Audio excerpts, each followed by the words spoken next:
Bonsoir, moi c'est Chantal Goupy de Chicoutimi.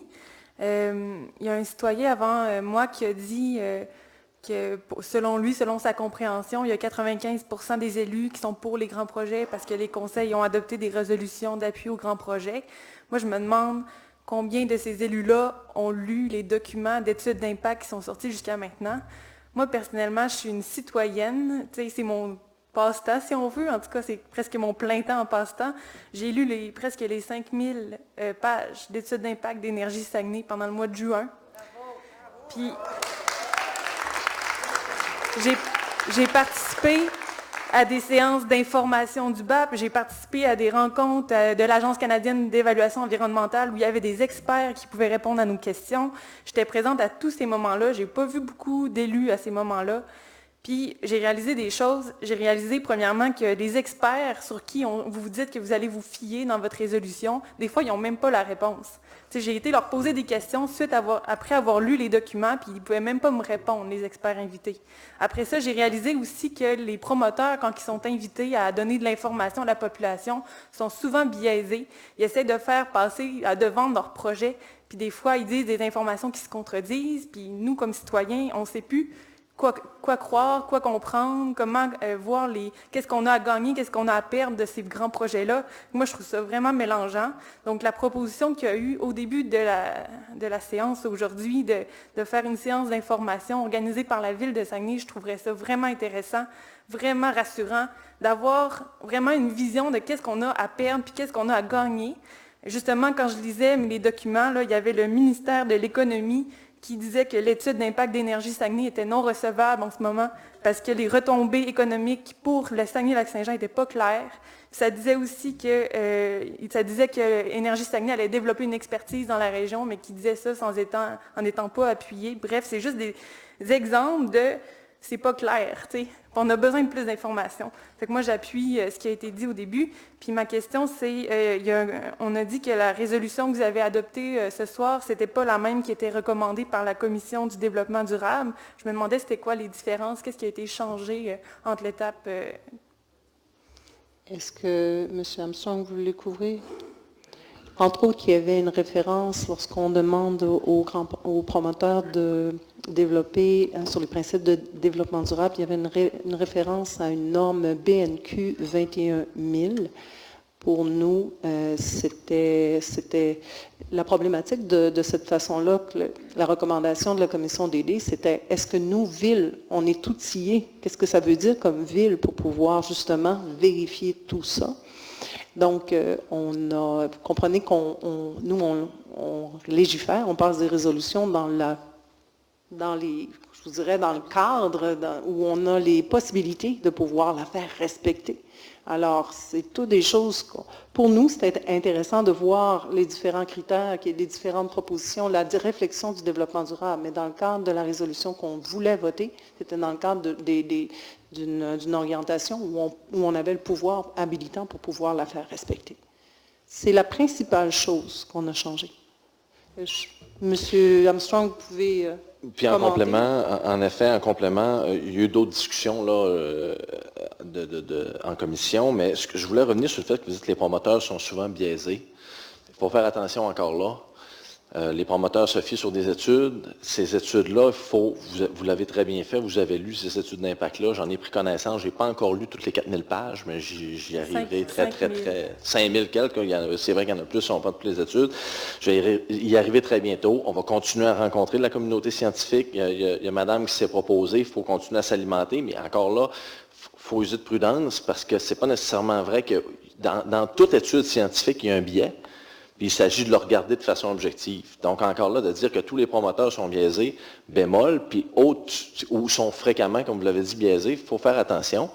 Parce que je pense que de certains promoteurs, il y a de la très bonne foi qui est mise de l'avant. Maintenant, il faut garder un esprit critique, puis il faut continuer à analyser. Ça, en tout cas, pour ma part, je peux vous jurer que je vais continuer à le faire comme ça. Puis, il y a d'autres projets aussi, parce que je le disais tout à l'heure, pourquoi j'ai voté contre cette résolution-là, entre autres choses, parce qu'on nomme pas ces projets-là. Et dans certains projets qu'on ne parle pas beaucoup, moi, quand je dis à mes gens, je demande qu'est-ce que BlackRock, à mes citoyens, puis je leur dis que c'est un concentrateur de ferrovanadium, c'est normal qu'il n'y ait pas personne accès à l'une des cloches. Pourtant, on n'en parle pas beaucoup. On parle davantage d'énergie Saguenay, puis davantage de certains pans des impacts environnementaux, entre autres les belugas et les GS, mais c'est pas vrai qu'il n'y a pas d'autres impacts environnementaux qui, à la limite, ont bien plus d'impact pour ville.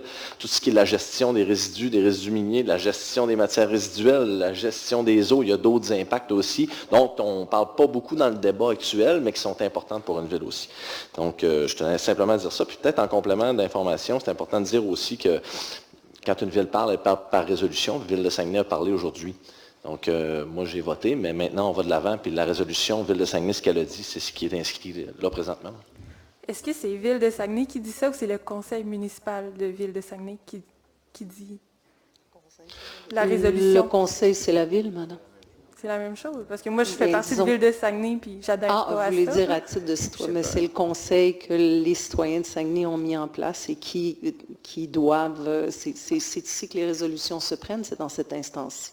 Résolution du conseil Du municipal de la conseil Ville de municipal Saguenay. qui représente la population de Saguenay. Mais merci pour l'information, puis je veux juste rectifier que c'est 5000 pages juste pour Énergie Saguenay, sans compter toutes les autres études. Donc, je lis en ce moment celle d'Énergir. Donc, ça continue. Moi, je trouve ça inquiétant que quelqu'un qui parle beaucoup des projets ne sait même pas combien de pages comportent toutes les études. Ça veut dire qu'ils les ont pas lues. Puis ensuite, j'ai pas dit que le promoteur était biaisé. J'ai dit qu'il donne des informations biaisées lors des séances d'information. Par exemple, quand il dit que ça va remplacer le charbon, le gaz naturel va remplacer le charbon, ben ça veut pas dire, il peut pas. Je l'ai confronté puis il a avoué qu'il disait ça à travers son chapeau sans s'appuyer sur des faits. Donc merci de ne pas interpréter Merci, ce que madame. je dis. Merci.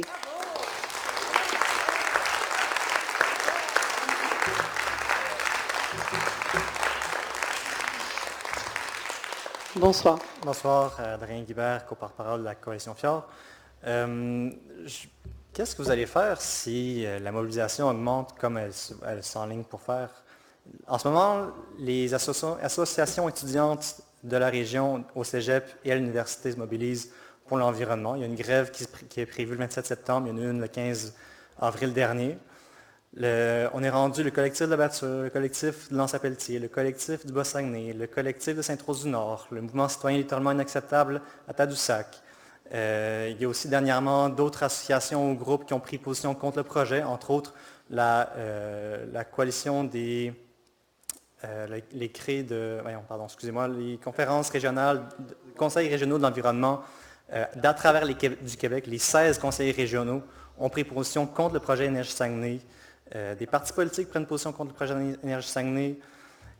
Qu'est-ce que vous allez faire si éventuellement on se rend compte que toute la population est contre le projet? Allez-vous continuer en disant le promoteur fait son travail, on accompagne le promoteur, ou vous allez dire peut-être qu'on devrait tirer un pas en arrière puis annuler ce projet-là parce qu'on le voit qu'il y a des impacts sur la santé, on le voit qu'il y a des impacts sur l'environnement, on le voit qu'il y a des impacts sur les finances publiques de la ville, on voit qu'il y a des impacts sur le portefeuille des personnes aussi, on le voit qu'il y a des impacts sur notre biodiversité, on le voit qu'il y a des impacts. Qu'est-ce que vous allez faire? Écoutez, monsieur, moi, quand je regarde finalement l'appui au projet, comme on le dit tantôt, puis d'une certaine façon, le résultat au niveau de la table, vous le voyez. C'est sûr que comme dans n'importe quelle décision que le conseil doit prendre, il y a une portion de la population qui peut être pour, d'autres qui peut être contre. Nous, en ce moment, on a statué pour pouvoir justement démontrer qu'on est intéressé à travailler avec les différents promoteurs qui pensent éventuellement s'installer dans la ZIP. Ça peut être GNL, ça peut être BlackRock, mais il y en a d'autres qui peuvent être, et je peux vous dire, il y en a d'autres. Je ne peux pas justement pas en parler parce que et ça peut être des compagnies qui ont des projets plus verts, moins verts, mais je ne peux pas en parler parce que en ce moment, c'est des informations qui sont confidentielles. Tant que les promoteurs ne veulent pas sortir, je ne peux pas sortir. C'est par le biais de Promotion Saguenay. Mais comme ville, on devait se positionner par rapport à qu'est-ce qu'on aime, qu'est-ce qu'on veut voir, et quelles sont nos responsabilités comme ville. Alors, c'est ce qu'on fait. Donc, mais Moi, pour l'instant, ce que je vois des gens, oui, il y a une portion de la population qui est, je vous dirais, qui veut de l'information. Il y a une proposition en ce sens-là. Il y a également une proportion, vous l'avez vu, il y a eu quand même une pétition déposée. Il y a également une portion de la population qui, elle, désire qu'au niveau développement économique, il y ait des efforts faits de la part de Ville de Saguenay pour s'assurer qu'il y a des choses qui s'implantent dans cette zone-là et ailleurs dans la population. Alors, on a statué là-dessus. Vous l'avez vu, le résultat, ça a donné la résolution qu'on a votée ce soir. En ce moment, les seuls chiffres concrets que vous avez sur l'acceptation de la population, c'est qu'il y a 30 qui sont pour, 40 indécis, puis 30 qui sont contre. Et ça, c'est le chiffre de l'entreprise elle-même qui a fait un sondage à automne. C'est un sondage qui date quand même de septembre passé, donc c'est pas récent, mais c'est le seul chiffre que vous avez. La pétition de Charbonneau, la moitié, et je dis bien la moitié des signataires viennent de l'extérieur du pays. Selon vous aviez des gens qui venaient pas de Ville de Saguenay ce soir également.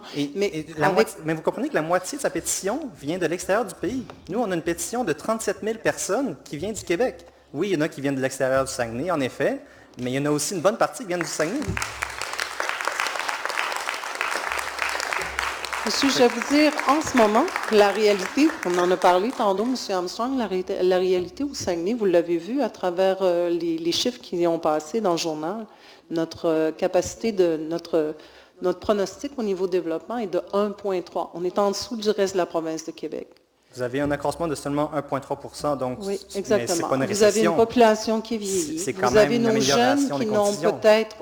Vous avez nos jeunes, avec cet accroissement-là, ce que ça va faire, c'est qu'il y a des jeunes, des enfants, de familles qui sont ici, qui vont être obligés, qui ne pourront pas travailler ici. On se doit, comme ville, de se positionner, de démontrer qu'on a un intérêt par rapport à notre développement économique, et c'est ce qu'on a fait.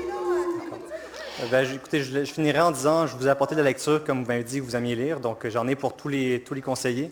C'est un numéro spécial de l'Action nationale, peut-être que vous connaissez, qui est une revue qui s'est positionnée contre aussi le projet Énergie Saguenay. Donc évidemment, ils sont un peu biaisés de ce côté-là, mais il y a des scientifiques qui ont écrit dedans, dont le collectif contre les gaz de schiste, une résidente en médecine aussi qui disait, qui nommait plusieurs impacts reliés au projet. Donc je vous laisserai une copie à chacun. Merci. Merci, monsieur. Bonsoir.